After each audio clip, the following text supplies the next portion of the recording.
BJP పాలనలో ఉత్తరప్రదేశ్లో శాంతి భద్రతలు పూర్తిగా గాడి తప్పాయన్నారు సమాజ్వాదీ పార్టీ చీఫ్ అఖిలేష్ యాదవ్. ఆవుల అక్రమ రవాణా అరికడతామని బీజేపీ అధికారంలోకి వచ్చిందన్నారు. కానీ సీఎం యోగి ప్రభుత్వం ఏర్పాటయ్యాక పశువుల అక్రమ రవాణా రెట్టింపైందని విమర్శించారు. దీనికి గోరఖ్పూర్లో యువకుడి హత్యే ఓ ఉదాహరణ అని చెప్పారు. అలాగే యూపీలో భారీగా నకిలీ ఓట్లు ఉన్నట్లు చెప్పారు. మహోబాలో ఒకే ఇంట్లో 4,000 ఓట్లు ఉన్నాయని ఆరోపించారు. ఎన్నిసార్లు ఫిర్యాదు చేసినా ఈసీ పట్టించుకోవడం లేదన్నారు అఖిలేష్ యాదవ్.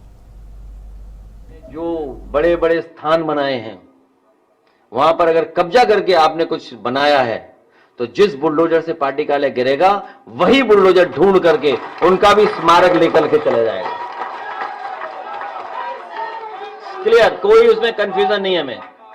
हमें कोई कंफ्यूजन नहीं है. समाजवादी पार्टी का कार्यालय गिराओगे अगर आपने बहुतों के घर गिराए हैं, मुसलमान भाइयों के घर गिराए हैं, यादव भाइयों के घर गिराए हैं. सोचिए, एक बुलडोजर चला, मां बेटी जिंदा जल गए थे. सोचिए आप, विकास दुबे की गाड़ी पलट गई.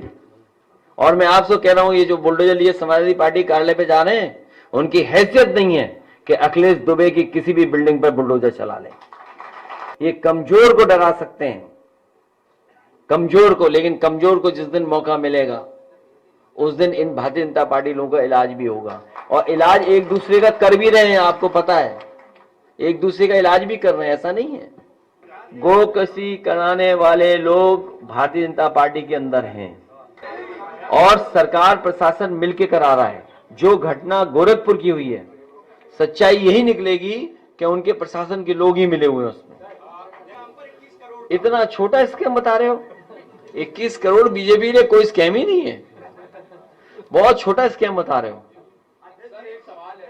यहां 400 करोड़ की सड़क बनी थी. सोचिए, लखनऊ में सड़क बताओ खोखली.